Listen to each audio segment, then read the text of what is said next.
Greetings and welcome to another impressions video here at Words About Games, and today we're going to be looking at Oninaki.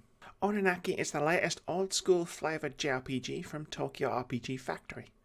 This time out, the Square Enix Throwback Studio have created an action RPG that casts players as Kagachi, a watcher who helps lost souls cross over after death by helping them with their unfinished business, usually in the form of a grieving family member. It's a tale about life and death, telling the story of a world where reincarnation is real, but grief holds back the spirits of those who have passed away. It's a fascinating concept, and right out of the gate it sets up an intriguing world and premise. Oninaki sets up a world that treats death very differently than ours. When a loved one passes, it's of critical importance that you don't grieve, lest their soul become lost forever and fail to pass on and find reincarnation. As I was having this explained to me during the prologue and opening chapter, encountering a young child who was unable to move on because of their parents' grief, I was ready for Oninaki to tell me a very different kind of story in a very different kind of world. Unfortunately, Oninaki isn't that game. That's not to say that its world and narrative aren't unique. They are, by the very nature of their premise. It's just that the game doesn't really take advantage of its setup. After some initial promise, some really choppy storytelling undermines the game at almost every turn. For a game about death and grief, Oninaki generally fails to land any of its more emotional moments. You don't ever really get to know any of its characters in all that much detail. Dialogue and interactions are brief, designed seemingly to get you back to the action part of the RPG as quickly as possible, which means that when the game is trying to get you to feel for something for a character, it falls completely on its arse. Sure, a sad scene about death is sad, but when there's no real connection to what's happening or who it's happening to, it's hard to really care all that much.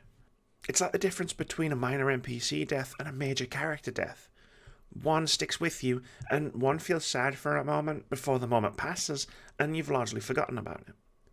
The latter is how this whole game has felt to me in its opening hours. There are plots about a serial killer and a world where grieving does more harm than you can possibly imagine, but it all passed me by in a flurry of unimpactful dialogue delivered by characters so unmemorable I can't even remember their names. And for a game that seems in a rush to get you back to the action, that action is really tedious. Oninaki is an action RPG that takes place on an isometric field of view, where you slash at mobs of enemies in real time with basic attacks and special abilities. And it feels really slow and clunky right from the start.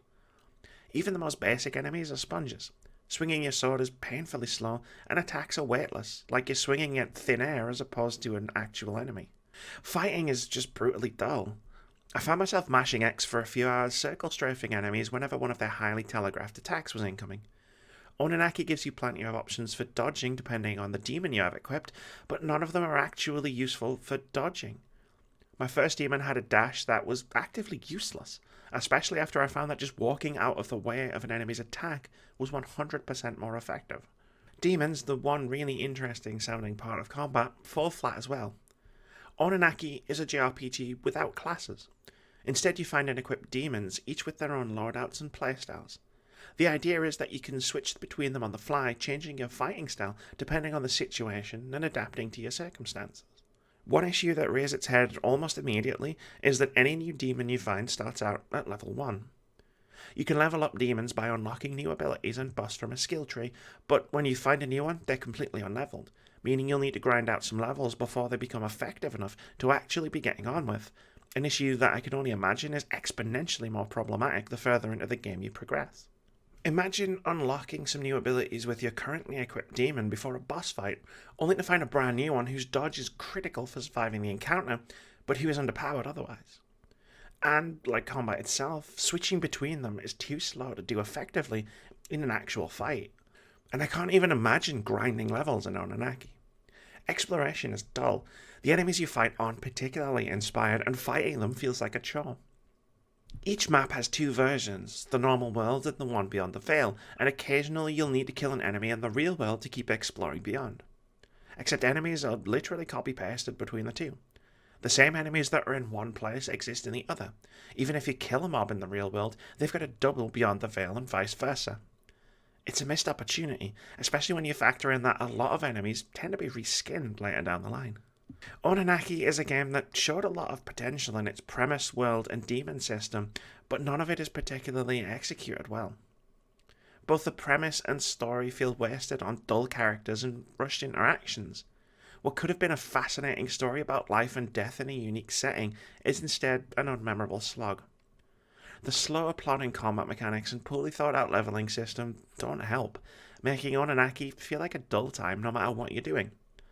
I played just shy of 4 hours of the game and felt bored the entire time, which is a damn shame for a game that held so much promise. Thank you very much for watching this video. If you've enjoyed it, please leave us a comment, like, or subscribe to the channel if you haven't already. We've got tons of awesome videos coming every week, including review impressions, indie game of the week, debate-driven top 5 lists, video essays, and our weekly podcast where we discuss games, gaming culture, and the games industry. We also stream 3 times a week at twitch.tv/wordsaboutgames. But most importantly, have a fantastic day.